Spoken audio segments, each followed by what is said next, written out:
Shalom Bapak Ibu yang kasih Tuhan Yesus Kristus. Selamat hari Minggu, selamat berjumpa lagi melalui khotbah ini.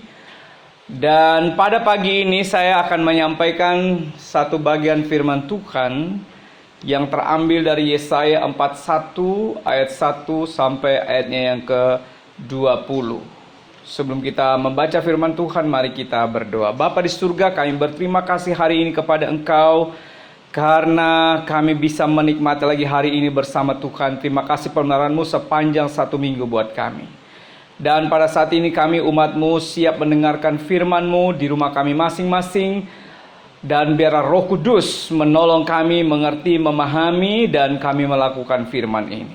Di dalam nama Yesus urapi hamba-Mu yang terbatas, berkata-katalah melalui Dia. Di dalam nama Yesus kami berdoa. Amin. Bapak yang kasih Tuhan Yesus Kristus, saya hanya membaca satu ayat, nanti Bapak Ibu akan membaca di rumah masing-masing. Saya membaca ayat 10 untuk kita semua. Janganlah takut sebab aku menyertai engkau. Janganlah bimbang sebab aku ini Allahmu. Aku akan meneguhkan, bahkan akan menolong engkau. Aku akan memegang engkau dengan tangan kananku yang membawa kemenangan. Bapak yang kasih Tuhan Yesus Kristus, tema kita pada minggu pagi ini adalah jangan takut akan hari esok. Jangan takut akan hari esok. Bapak Ibu yang kasih Tuhan Yesus Kristus, Allah tidak pernah berjanji bahwa hidup kita akan aman dan lancar tanpa kesulitan. Saya ulangi, Allah tidak pernah berjanji bahwa hidup kita aman dan lancar tanpa kesulitan. Namun jangan putus asa, karena Allah berjanji akan menuntun dan menyertai dan memberikan kita kekuatan dalam menjalani kehidupan yang penuh dengan permasalahan dan pergumulan yang rumit. Apalagi kita sekarang dalam satu situasi pandemik ini, COVID-19, dan kita lihat sekarang luar biasa efek daripada pandemik ini secara khusus terhadap ekonomi itu sangat terasa sekali. Tapi satu hal Bapak Ibu, mari kita terus belajar, terus percaya kepada Tuhan bahwa Dia pasti menolong kita. Dan firman Allah pagi ini akan menolong kita untuk bagaimana kita tidak takut menghadapi hari-hari kita ke depan. Apapun prediksi dunia ini, kita tahu kita punya Tuhan yang hidup, yang terus menuntun dan menopang kita. Bapak yang kasih Tuhan Yesus Kristus, firman Tuhan yang kita baca hari ini tujuannya adalah untuk memberikan pengharapan di tengah situasi pembuangan di Babel. Melalui Nabi Yesaya, Tuhan berjanji untuk terus menolong bangsa Israel. Dan jangan putus asa karena Tuhan akan memberikan jalan keluar. Mereka akan dikembalikan ke tanah perjanjian sesudah 70 tahun masa penawanan di Babel.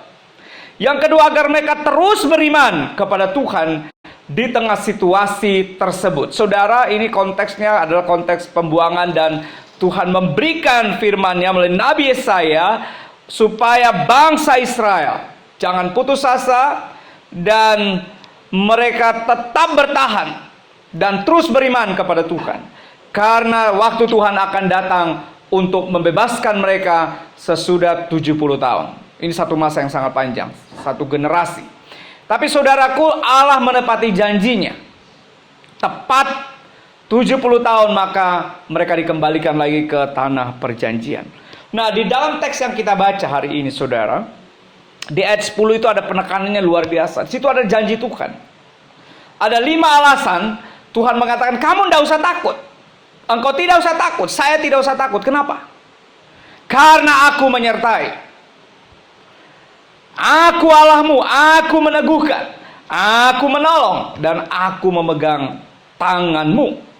Istilah aku menyertai saudara, karena aku menyertai kamu. Itu janji Tuhan, karena aku menyertai kamu. Ini berbicara tentang keikutsertaan Tuhan dalam setiap hal. Ini dalam Roma 8:28, itu ayat yang sangat terkenal.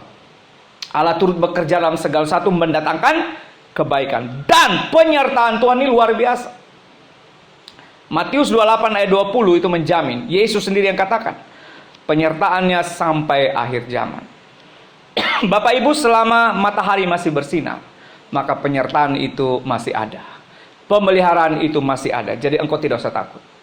Selama matahari masih bersinar, maka penyertaan itu terus ada untuk kita sampai akhir zaman. Kata yang kedua itu adalah aku Allahmu. Aku ini Allahmu. Ini berbicara Tuhan sendiri Tuhan sendiri berbicara aku Allahmu, penegasan pribadi yang kuat. Tuhan mau tegaskan bahwa tidak ada pribadi lain yang bisa menolong engkau. Hanya aku satu-satunya. Itulah Allah yang telah menyatakan diri pada saat Musa di Gunung Horeb itu. Saudara, Allah memperkenalkan dirinya. Aku adalah aku. Aku ada yang aku ada. Dan aku tidak pernah berubah. Aku Allahmu. Dalam Ibrani pasal 13 ayat 8, di situ penulis Ibrani katakan Yesus Kristus tetap sama, baik kemarin, hari ini, sampai yang akan datang. Jadi dia tidak berubah. Ini berbicara Allah yang tidak pernah berubah. Dan itulah Allah kita satu-satunya, Allah di dalam Tuhan Yesus Kristus. Yang ketiga, kata yang ketiga, aku meneguhkan. Bapak Ibu, ini luar biasa istilah ini. Aku meneguhkan, ini berbicara tentang janji peneguhan Tuhan, disertai dengan tanda-tanda mujizat. Tuhan teguhkan perjalanan mereka, Tuhan teguhkan hidup mereka. Dan peneguhan ini, kalau kita baca dalam teks Markus 16:20, dikatakan itu dengan tanda-tanda yang menyertai. Itu bukti bahwa Tuhan meneguhkan perjanjiannya, Tuhan meneguhkan penyertaannya, itu dengan tanda-tanda yang menyertai. Luar biasa. Ini baru mujizat demi mujizat terjadi dalam kehidupan kita. Yang keempat itu aku menolong. Aku menolong, ini berbicara janji bahwa Tuhan yang mampu menolong hidup kita dan tidak ada pertolongan yang lain. Kita ingat ketika pemazmur dalam perjalanannya, dia melayangkan matanya ke gunung-gunung dalam Mazmur 121 ayat 1 dan 2. Dan dia katakan, dari manakah datang pertolonganku? Pertolonganku ialah dari Allah yang menjadikan langit dan bumi. Dan Mazmur 124 ayat 8 juga dikatakan, pertolongan kita dari Tuhan yang menjadikan langit dan bumi. Saudara, ini sesuatu yang luar biasa. Jadi ini Allah pribadi Allah yang menegaskan aku. Maka mungkin tidak pakai aku yang menolong engkau. Satu pribadi yang hebat, yang kuat, yang luar biasa, itulah Tuhan yang tidak berubah. Yang kelima dipakai istilah aku memegang tanganmu. Memegang dengan tangan kananku yang membawa kemenangan. Ini menunjuk kepada kekuatan, keperkasaan yang membawa kemenangan. Keluaran 15 ayat 6. Bapak Ibu, ini satu yang sangat luar biasa. Nah, itu 5 hal. Sekarang mari kita lihat satu persatu bagian ini secara khusus dalam teks Yesaya 41 ayat 1 sampai 20. Bapak Ibu, di ayat 1 sampai 7 itu menggambarkan bahwa ketidakbergunaan dan ketidakberdayaan berhala-berhala yang disembah dan dipercaya oleh orang kafir yang memilih bergantung pada manusia dan berhala-berhala. Berhala-berhala manusia tidak bisa menolong kita. Itu Allah mau tegaskan bahwa berhala-berhalamu tidak bisa menolong engkau. Dikatakan begini, ya. Kita lihat di ayat 1 sampai ayatnya yang ke-7.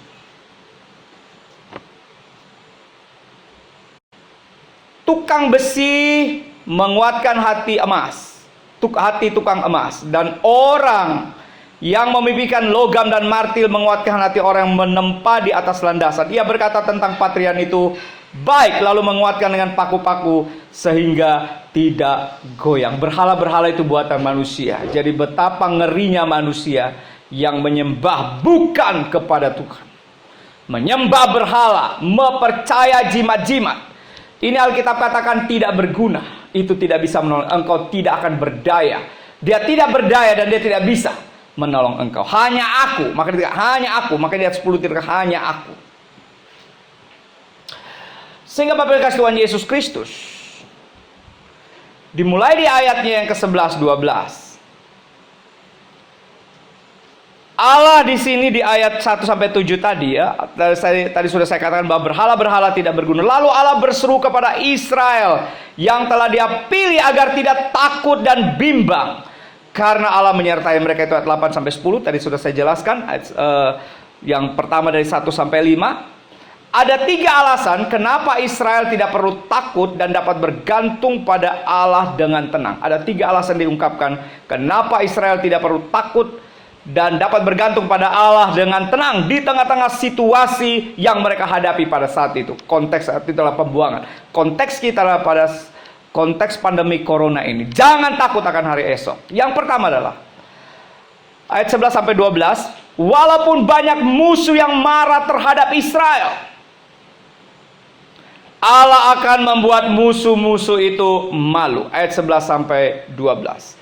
Sebab Allah sendiri akan memegang tangan Israel dan menolong mereka. Kita lihat di ayatnya yang ke-13. Sebab aku Tuhan Allahmu memegang tangan kananmu dan berkata kepadamu, janganlah takut, akulah yang menolong engkau. Jadi pesan yang pertama, saudara, luar biasa. Walaupun banyak musuh, tapi engkau tidak perlu takut. Karena Allah akan membuat musuh-musuhmu itu malu. Yang kedua adalah, walaupun umat Allah lemah, itu digambarkan tentang 2 kata dipakai, cacing Yakub dan ulat Israel. Ini luar biasa gambaran dipakai ya. Janganlah takut hai cacing Yakub, hai ulat Israel. Akulah yang menolong engkau, demikianlah firman Tuhan. Dan yang menebus engkau, ialah yang Maha Kudus, Allah Israel. Walaupun umat Allah lemah, tadi gambarannya cacing dan Yakub itu cacing Yakub dan ulat Israel itu gambaran dipakai, metafor yang dipakai bahwa menunjukkan betapa lemahnya mereka. Mereka tidak berdaya. Tetapi itu bukan masalah. Karena Allah akan memegang tangan kanan mereka dan menolong mereka. Allah akan menguatkan sehingga si cacing dan atau si ulat Israel itu luar biasa loh Bapak Ibu. Akan menjadi papan pengirik yang tajam dan baru dengan gigi 2 jajar sehingga akan mengirik gunung dan menghancurkannya. Berbicara Bapak Ibu, di tangan Tuhan akan menjadi kuat. Memang kalau kita sendiri lemah, tapi kalau kita ada di tangan Tuhan, maka kita akan menjadi kuat. Filipi 4 ayat 13 katakan, segala perkara dapat kutanggung di dalam Dia yang memberi kekuatan. Jadi kekuatan itu kita dapatkan dari Tuhan, bukan dari diri kita. Dari diri kita, kita tidak kuat. Tapi kekuatan itu sumbernya adalah Tuhan itu sendiri. Jadi kita harus tinggal di dalam Tuhan, di dalam Dia. Maka kita akan mengalami kekuatan yang luar biasa. Dan kita akan mampu menjalani hari-hari kita. Yang ketiga adalah walaupun dalam keadaan sulit, sehingga sengsara dan tidak menemukan air hingga kehausan. Kita lihat di ayat 17. Orang-orang sengsara dan orang-orang miskin sedang mencari air, tetapi tidak ada, lidah mereka kering kehausan. Tetapi aku Tuhan akan menjawab mereka, dan sebagai Allah Israel, aku tidak akan meninggalkan mereka. Aku akan membuat sungai-sungai memancar atas bukit-bukit gundul, dan membuat mata-mata air membual di tengah dataran. Aku akan membuat padang gurun menjadi telaga dan memancarkan air dari tanah kering. Saudara, ini luar biasa. Ini janji Tuhan. Di dalam keadaan yang paling sulit dan sengsara itu digambarkan dengan tidak ada air hingga mereka kehausan. Tapi katakan dalam doa mereka Tuhan menjawab. Tuhan akan menjawab mereka. Dan Tuhan akan membuat mata air dan memancarkan dari tanah kering. Luar biasa saudara, Tuhan akan membuat mata air di tanah kering itu. Oh Bapak Ibu kasih Tuhan Yesus Kristus, ini janjinya. Jadi engkau tidak perlu takut walaupun kondisimu sulit saat ini. Percayalah, ketika engkau berseru-seru kepada Tuhan, berdoa kepada Tuhan, maka Dia akan menjawab dan Dia akan membuat tanah yang kering itu memancarkan air. Bahkan di ayat 18, tanaman-tanaman akan ditumbuhkan dan semua orang akan tahu bahwa Allah Israel yang melakukan itu semua. Ayat 19 sampai 20. Walaupun keadaan sulit tadi, walaupun keadaan yang susah tadi, Tuhan katakan Dia menjawab dan Dia akan mengubah keadaan yang sulit itu menjadi mata air di tanah kering, dan Dia akan memberikan tumbuh-tumbuhan, tanaman. Tujuannya supaya orang tahu bahwa itu dibuat oleh Allah Israel. Allah yang kita percaya di dalam Tuhan Yesus Kristus. Sehingga kesimpulan dari khotbah ini Bapak yang kasih Tuhan Yesus, tidak ada situasi apapun dan dimanapun, ya, Allah Israel yang Maha Kuasa itu pasti akan menolong. Jadi tidak ada satu situasi pun dan dimanapun yang membuat Allah Israel tidak bisa menolong. Allah Israel yang Maha Kuasa akan menolong, dan Dia pasti akan menolong kita. Itulah Allah yang kita percaya di dalam dan melalui Tuhan Yesus Kristus. Itulah Allah yang akan menolong kita. Dengan demikian kita tidak perlu takut kepada musuh, kelemahan kita, maupun keadaan yang begitu sulit yang akan kita hadapi nanti. Bahkan sekarang kita sudah hadapi. Karena Allah Immanuel itu menyertai kita semua. Allah Immanuel, Allah beserta kita. Yesus datang untuk menyertai kita. Dan janji penyertaan itulah sampai akhir zaman. Demikianlah firman Tuhan hari ini Bapak Ibu kasih Tuhan Yesus. Kiranya semua kita dikuatkan dan kita dikokohkan. Jangan takut hadapi hari esok, karena ada Allah Immanuel itu yang menyertai kita. Allah di dalam Tuhan Yesus Kristus. Amin. Mari kita berdoa. Bapa di surga, terima kasih untuk firman-Mu hari ini. Firman-Mu sudah melawat kami, dan Tuhan berjanji kepada kami bahwa kami tidak perlu takut akan hari esok. Oleh karena Engkau berjanji untuk menolong, menyertai, Engkau menegaskan Engkau Allah satu-satunya. Engkau meneguhkan, bahkan Engkau berjanji memegang tangan kami. Sehingga walaupun dalam keadaan situasi apapun, kami tidak perlu takut menjalani hari-hari kami, karena kami memiliki Allah yang tidak pernah berubah. Itulah Allah Israel, Allah di dalam Tuhan Yesus Kristus. Terpujilah Tuhan, berkati semua jemaat-Mu. Kalau hari ini ada jemaat-Mu yang mengalami kelemahan, mengalami sakit penyakit, Tuhan Engkau lawat, Engkau tolong mereka. Yang sakit Tuhan sembuhkan, yang lemah Tuhan kuatkan, yang terikat Tuhan lepaskan, yang mengalami tekanan-tekanan dalam hidupnya, Tuhan Engkau angkat mereka sehingga mereka mengalami pemulihan dari Tuhan. Terpujilah Tuhan Yesus. Di dalam nama-Mu kami sudah berdoa dan bersyukur kepada Bapa di surga. Haleluya. Amin. Bapak yang kasih Tuhan Yesus, mari kita menutup ibadah kita pada minggu pagi ini. Bapa di surga, terima kasih untuk firman-Mu yang sudah kami dengarkan. Dan saat ini kami mau mengakhiri ibadah kami, dan biarlah berkat-Mu tercurah melimpah atas kami semua. Bapak Ibu, arahkan hatimu kepada Tuhan Yesus. Hidup dalam kebenaran firman Allah hari ini, dan jadilah berkat dimanapun Tuhan taruh engkau, dan terimalah berkatnya. Anugerah dari Allah Bapa, kasih karunia Tuhan Yesus Kristus, penyertaan Allah Roh Kudus turun menyertai kita sekalian, mulai hari ini sampai Maranatha Tuhan Yesus datang kembali. Amin. Puji Tuhan. Amin. Selamat hari Minggu. Tuhan Yesus memberkati kita semua. Amin.